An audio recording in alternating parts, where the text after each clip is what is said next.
Hotel Dibyapuri yang ada di tengah kota Semarang nasibnya tragis. Padahal hotel ini keberadaannya sangat bersejarah bagi kota Semarang. Hotel dibangun dengan nama Du Pavilion Hotel pada tahun 1847 dan pada masanya merupakan hotel yang paling mewah di Semarang. Pada waktu itu, pada masa yang hampir bersamaan juga ada Hotel Jansen di Kota Lama Semarang. Pada tahun 1913 mengalami perombakan menyeluruh, ditambah jumlah kamarnya sehingga menjadi 50, kemudian ruang makan juga diperluas menjadi 150 orang yang bisa ditampung.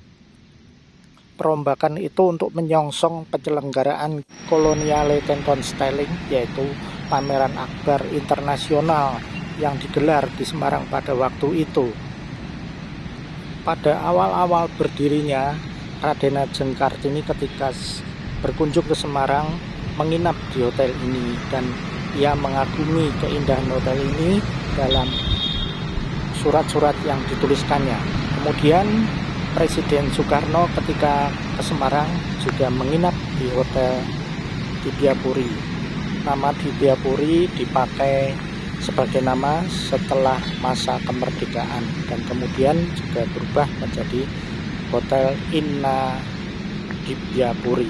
Pada masa pemerintahan Presiden Soeharto, bahkan ia memerintahkan setiap pegawai negeri yang berkunjung ke Semarang untuk menginap di Hotel Dibyapuri. Namun sejak tahun 2008 kondisi persaingan demikian ketat sehingga Hotel Dibyapuri huniannya merosot, kemudian akhirnya tutup dan setelah itu kosong, tidak pernah ada kegiatan lagi.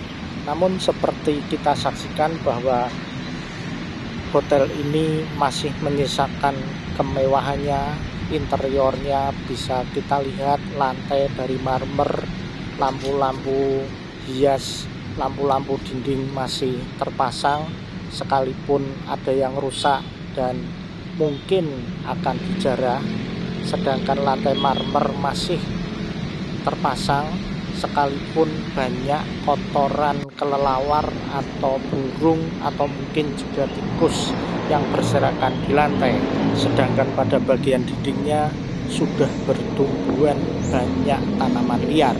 Jika kita amati maka pada jendelanya kaca patri masih terpasang, demikian juga alat pengatur suhu yang dipasang pada masa itu masih ada dan akhirnya menjadi tempat tanaman liar bertumbuhan.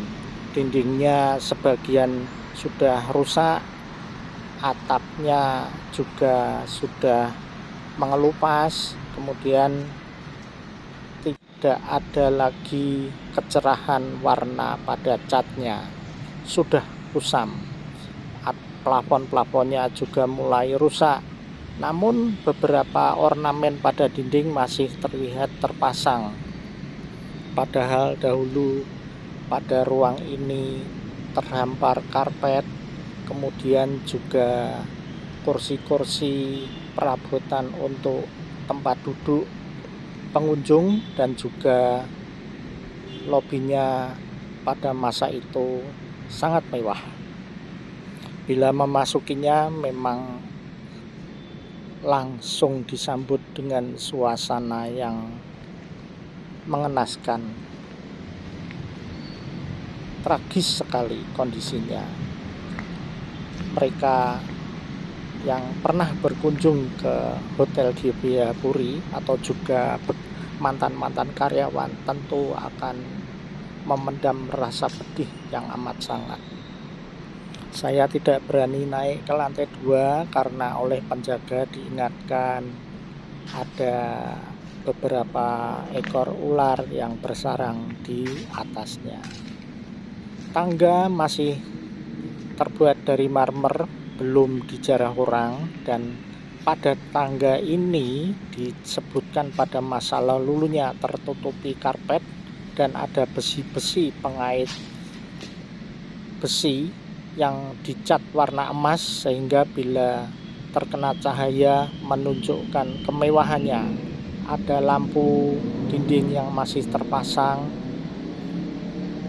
Pada peristiwa pertempuran 5 hari di kota Semarang antara para pejuang yang membela kemerdekaan Republik Indonesia bertempur dengan tentara Jepang dan banyak korban berguguran di tempat ini. Karena pada waktu itu Hotel Dibiapuri menjadi markas pemuda. Simbol-simbol dan hiasan-hiasan dinding masih ada yang terpasang. Ini adalah simbol Hotel Dibiapuri yang masih melekat pada dinding kaca. Bila menyaksikan kondisinya sangat mengenaskan, menjadi korban persaingan atau mungkin juga manajemen yang kurang baik. Lantai pada bagian ini masih terlihat dengan pola kuno. Pada bagian pagar atas masih terpasang dan ini adalah bagian kuda-kuda atap yang terbuat dari besi dan masih ada, namun atapnya sudah rusak dan ini merupakan akibat perombakan atau perbaikan yang dilakukan pada tahun 2020, namun hanya berlangsung beberapa saat dan kemudian berhenti. Kemudian kebetulan ada masa pandemi. Sama-sama sebagai hotel yang bersejarah pada peristiwa Perang Kemerdekaan, namun nasib Hotel Dibiapuri sangat beda dengan Hotel Mojopahit Heritage yang ada di Surabaya. Ini adalah gambar pada program perbaikan yang akhirnya gagal dan inilah kondisi masa sekarang, halamannya menjadi areal parkir.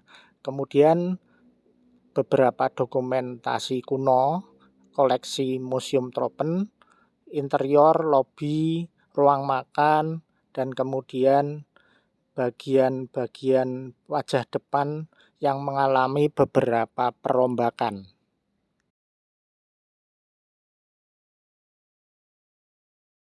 Banjir pernah melanda pekarangannya seperti yang terlihat pada foto ini. Ini adalah foto pada tahun sekitar 1930-an. Kemudian pada masa itu di bagian depan luar pagar hotel ada reklame kios yang biasa digunakan untuk publikasi. Ini adalah wajah bagian belakang yang sama-sama mengenaskan.